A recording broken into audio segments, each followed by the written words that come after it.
इनमें मतलब daily basis पे क्या क्या करवाया जाता था वहाँ पे? डेली अगर मैं बात करूं हाँ तो सही में अगर मैं बताऊं रियली हाँ, फैक्ट रियल तो फैक्ट। वहाँ कुछ नहीं होता है।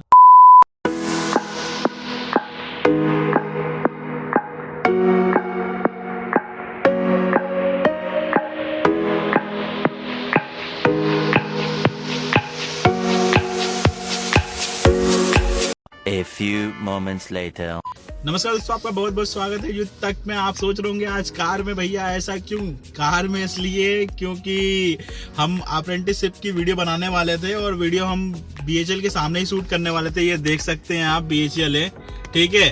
प्रॉब्लम हुई क्या कि हम वीडियो शूट ही कर रहे थे, जब तक सामने से गार्ड आ गए बाहर से, बोले कि ऑथराइज नहीं है, ऐसा वैसा, जाओ आप लोग यहाँ से। तो अब हम कार में ही आ गए हैं, बीएचएल के सामने ही है। और आज हम बात करेंगे यहाँ पर बीएचएल अप्रेंटिसशिप जो कराता है ना, उसकी क्या ड्यूरेशन रहती है, कैसा अप्रेंटिसशिप होता है, क्या क्या काम कराया जाता है आपसे, और स्टाइफमेंट क्या मिलता है, और आगे क्या स्कोप रहेगा अप्रेंटिसशिप करने का। तो इस वीडियो को देखिएगा अंत तक। तो चलिए इस वीडियो को शुरू करते हैं। चैनल को सब्सक्राइब कर लीजिए, बेल आइकन पर क्लिक कर लीजिए।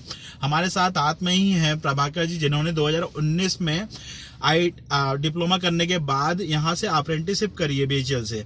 तो सबसे पहले मैं पूछना चाहूंगा, आपकी ब्रांच क्या थी वहाँ पे? सर मेरी ब्रांच मैकेनिकल है। हाँ, और मैंने मैकेनिकल से ही डिप्लोमा भी किया है, अप्रेंटिसशिप भी मैंने यहीं से पास आउट की है। अच्छा, मैकेनिकल से ही। अच्छा, मैकेनिकल से ही। तो मैं ये बोलना चाहूंगा कि आपने अप्लाई कब किया था यहाँ अप्रेंटिसशिप के लिए? सर मैंने मार्च 2018 हाँ, समथिंग हाँ, अप्लाई किया था। फॉर्म आता है हाँ, बीएचएल का हाँ, अप्रेंटिसशिप के लिए।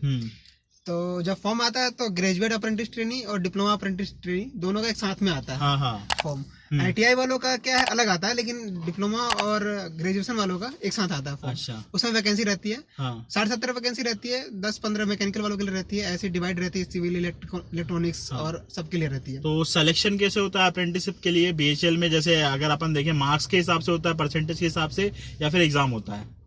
नहीं, कोई एग्जाम नहीं होता अप्रेंटिसशिप के लिए। यहाँ सिर्फ आपको एग्रीगेट होना चाहिए, आपका सीजीपी अच्छा होना चाहिए, परसेंट अच्छा होना चाहिए, तब आपका सिलेक्शन हो जाता है। हाँ। अगर मैं अपनी सिर्फ डिप्लोमा और मैकेनिकल ब्रांच की बात करूं, जिस भी बच्चे का 75 से अबव है हाँ। मैकेनिकल में हाँ, एग्रीगेट, हाँ। तो उसका अगर डिप्लोमा में अप्लाई करता है यहाँ बीएचएल में हाँ। अप्रेंटिसशिप के लिए, हाँ, तो वो 95% चांस है कि हो जाएगा।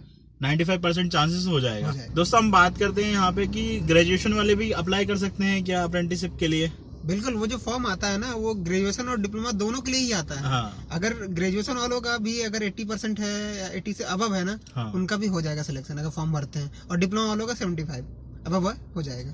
और अगर हम बात करें यहाँ पर स्टाइफमेंट के बारे में, तो शुरुआत में कितना स्टाइफमेंट मिलता है? स्टाइपेंड क्या है ना, फिक्स है वो, कि आपको 1 साल की अप्रेंटिसशिप रहती है, वो हाँ। 1 साल तक पूरे आपको वही स्टाइपेंड मिलेगी। अच्छा, और अगर मैं बात करूँ मुझे कितनी मिल रही थी, तो मैं जब ज्वाइन किया था 2018 में, हाँ। अगस्त 2018 में मैंने ज्वाइन किया था। हाँ, उसमें डिप्लोमा वालों की जो स्टाइपेंड थी वो 4020 रुपए थी।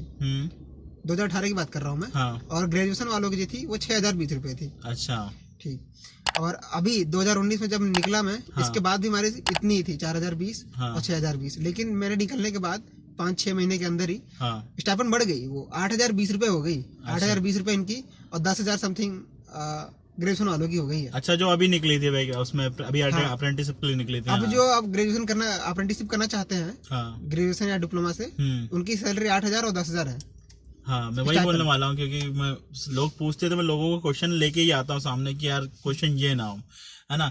उसके बाद अगर हम बात करें वहाँ पर वर्क एक्सपीरियंस की, आप तो मैकेनिकल डिपार्टमेंट के थे, तो आपको काम वहाँ पे कैसा काम होता था? फील्ड वर्क कराया जाता था या फिर नॉर्मली जैसे अपन कॉलेज या स्कूल्स में पढ़ाते हैं उस हिसाब से बता रहे हैं कि यार ये मशीन है, इस पे करना है तुम्हें काम, इस पे ऐसा कुछ फ्रीली अगर आप तुम बताओ कुछ, कैसा काम होता है अंदर? नहीं, ऐसा कुछ नहीं था कि हमको कॉलेज में जैसे पढ़ाया जाता है कि ब्लैक बोर्ड पे बताया जाए हाँ। ये है ऐसा, ये मशीन है, ये ऐसा कुछ नहीं है। ये भी एक तरीके से आपका ये जॉब ही है। हाँ, ठीक है, बस ये है कि आपको यहाँ हैवी काम नहीं दिया जाएगा, कोई बहुत ज्यादा काम नहीं दिया जाएगा। यहाँ आपको एक स्टूडेंट की तरह ही ट्रीट किया जाएगा। हाँ। अगर आपको जॉब करना है, अगर कुछ काम करना है, कुछ सीखना है, तो आपको जाके सर से पूछना पड़ेगा। हाँ। सर मुझे ये बता दीजिए, ठीक है, आपको वही बता देंगे अच्छा। कैसे क्या हो रहा है, क्या काम हो रहा है, कैसे बन रहे हैं मटेरियल, कैसे बन रहे हैं, क्या हो रहा है। अगर शुरुआत में जैसे आप आए थे यहाँ पर, तो आपको सबसे पहले तो बताया ही होगा ना कि बैठाकर कि ये चीजों को नहीं छूना, सेफ्टी रखनी है, पूरा सेफ्टी का ख्याल रखना है, ये सारी चीजें बताई थी शुरुआत में। हाँ हाँ सेफ्टी को लेकर तो डिप्लोमा सभी लोगों के लिए, हम लोगों के लिए हाँ, पहले ही गाइडलाइन दे दिया गया था हाँ, कि यहाँ नहीं आना है, ये नहीं करना है, वो नहीं करना है। सेफ्टी के लिए सारे इंस्ट्रक्शन हमको दे दिए गए थे हाँ। पहले से ही। शूज मिले थे, हम कपड़े वगैरह मिले थे, हेलमेट मिले थे, सारी चीज। तो ये क्या जो शूज रखने को दिए थे या फिर मतलब इसके नहीं, यहाँ परमानेंट हमें दे दिए थे शूज। अच्छा। ये शूज आपके सेफ्टी शूज रहते हैं, काफी हाँ, अच्छे रहते हैं, हैवी रहते हैं। हाँ, वो चलो, हमें परमानेंट दे दिया गया था। हेलमेट दे दिया गया था, हेलमेट वो लास्ट में वापस ले लेते हैं, लेकिन ठीक है, हेलमेट दिया गया था हमें। और बाकी ड्रेस दिया गया था, 2 सेट ड्रेस थे हमें। तो बीएचएल की तरफ से थी वो? बीएचएल की तरफ थी वो। अच्छा, तो उसके बाद अगर आप डेली रूटीन की बात करें तो आपको डेली रूटीन में मतलब डेली बेसिस पे क्या क्या करवाया जाता था वहाँ पे? डेली अगर मैं बात करूं हाँ, तो सही में अगर मैं बताऊं रियली हाँ, फैक्ट, real तो fact। वहाँ कुछ नहीं होता है। हाँ, आप जाइए, ठीक है, अगर आपको डिपार्टमेंट ऐसा मिल जाता है काम वाला, तो आपको आपसे काम ले लेते हैं वो हाँ, हाँ, 2-3 घंटे 4 घंटे। नहीं तो फिर आप आराम से जाके बैठिए वहाँ। आपको सर भी बोलते हैं कि बेटा हाँ, आप पढ़ लो, अभी आपकी पढ़ने की उम्र है, हाँ, पढ़ लो, कुछ बन जाना। अप्रेंटिसशिप ट्रेनिंग है, आपको मिल रही है, पैसे स्टाइपेंड है, ठीक है। लेकिन आपको वहाँ काम कुछ भी नहीं करना है, कोई काम नहीं करने को बोलता है आपको, कोई फोर्स नहीं करता है कि आप ये काम करिए। हाँ, डिप्लोमा और ग्रेजुएशन वालों से भी हाँ। आप बोलते हैं आप पढ़िए, सिर्फ आप पढ़ने पे फोकस रखिए, आपको डिपार्टमेंट मिल जाता है। थोड़ा सा 2-3 घंटे काम रहता है, ऐसा नहीं है। अगर कुछ काम आ जाता है तो सर बोलते हैं आ जाओ, थोड़ा सा काम करवा लो, मैं तुमको बता देता हूँ, सिखा देता हूँ, ऐसा। अच्छा। नहीं तो बाकी सब आपको बुक्स ले जाइए, वहाँ बैठ के पढ़िए आराम से, कोई दिक्कत नहीं है। और अगर जैसे सब लोग बोलते हैं, अभी मैंने बहुत सारे वीडियोस भी बनाए हैं कि भाई अप्रेंटिस करने के बाद जॉब लग जाती है, बहुत लोगों के दिमाग में ख्याल घुसा पड़ा हुआ है, पता नहीं मैं कैसे निकालूं। मेरे फ्रेंड अभिषेक जखनौला ने मेरी बोला था कि यार ऐसा नहीं होता कि अगर आपने अप्रेंटिसशिप कर ली है तो आपकी वहीं जॉब लग जाएगी। तो आप इसके बारे में क्या बोलना चाहेंगे? नहीं, ऐसा नहीं है। 2012 या 11 के समथिंग पहले ऐसा होता था कि आईटीआई वालों की जॉब लग जाती थी, आईटीआई या डिप्लोमा वालों की, जो भी अप्रेंटिसशिप करता था बीएचएल से, हाँ, उसकी जॉब लग जाती थी। लेकिन 2012 के बाद से ऐसा इन्होंने बंद कर दिया है। और आप जब ज्वाइनिंग लेने आते हैं ना, तो पहले ही दिन ऐसा क्लियर कट बोल दिया जाता है आपसे कि ये आपकी परमानेंट जॉब नहीं है, 1 साल बाद आपको निकाल दिया जाएगा एक्सपीरियंस सर्टिफिकेट दे के। सुन लिया दोस्तों, साफ साफ बोल रहे हैं यहाँ पर। तो प्लीज अंधविश्वास ना फैलाएं, अंधविश्वास ना रखें अपने पास, है ना।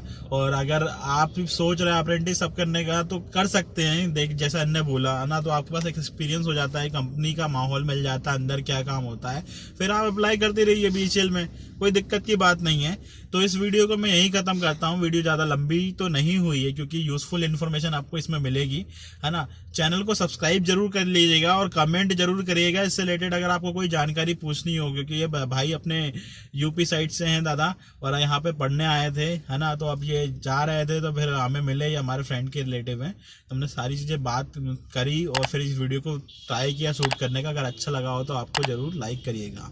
तो मिलेंगे आपको नए वीडियो नए कंसेप्ट के साथ। जय हिंद, जय भारत, वंदे मातरम।